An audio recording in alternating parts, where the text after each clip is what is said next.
Mr. Chairman, thank you very much, and welcome Secretary Austin, General Milley to the committee.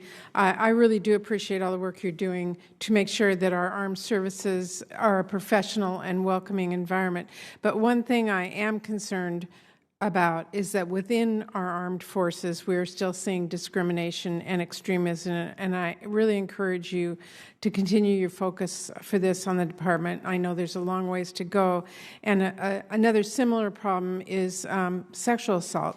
After all of the work that has occurred, as you both know, over many, many years, I'm not satisfied that there's been meaningful progress in ending sexual assault and sexual harassment in our services. Congress has provided significant funding and authorities and been patient with studies and training programs, but the numbers remain far too high. Your testimony referenced those problems, but I want to know what specific steps you think need to happen to finally make meaningful progress in eliminating these problems in the rank. Secretary Austin, if you want to start. It may be helpful just to kind of tell you where we are in our efforts to take on this very important issue, Senator. And I absolutely agree with you that a lot of effort has gone into this, and we've gotten a lot of support from this committee and others to help us focus on this over the years. But we haven't made much progress.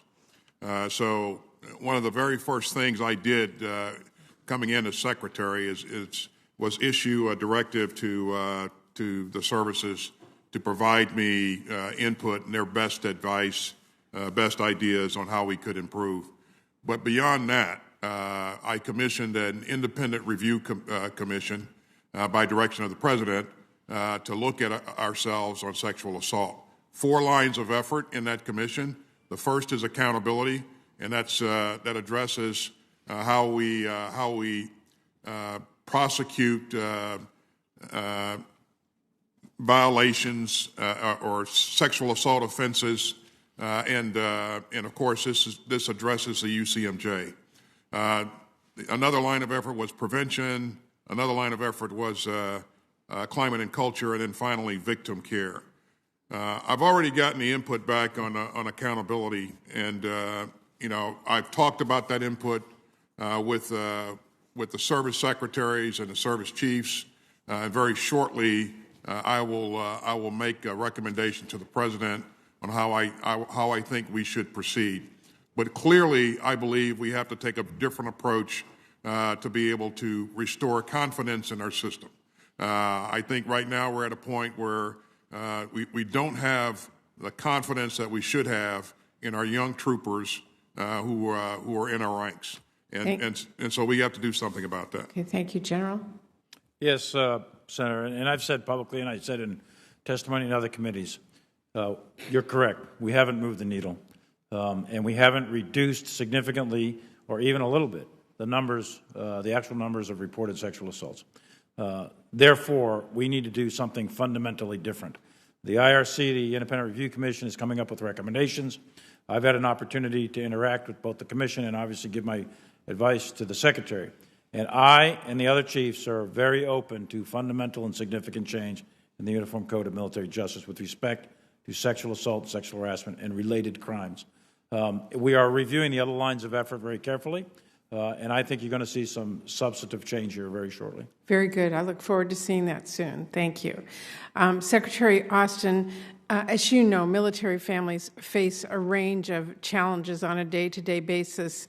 And, one study shows 1 in 8 military families are experiencing food insecurity, with that rate being higher, actually, in some areas of the country, like my home state of Washington. I hear frequently from families in my state about the long wait lists for child care. Military families from Washington state struggle to find affordable housing, with shortages of military family housing on base and rising prices for homes. Talk to me about how you're going to prioritize these issues and empower the department to take meaningful action to improve this. Well, as you know, Senator, we had some issues with these types of things before the pandemic. Correct. The pandemic exacerbated these problems because spouses lost jobs, you couldn't get child care and that sort of stuff. So we have we have made provisions in this budget to address military family support programs. And I think you'll see, near $8 billion that'll be focused on this. And I think it will provide tremendous help and assistance going forward. Well, thank you, and I look forward to supporting that. Retention and recruitment, these are absolutely critical issues to that effort. So thank you for that, Mr. Chairman. Thank you. Well, thank you very much. And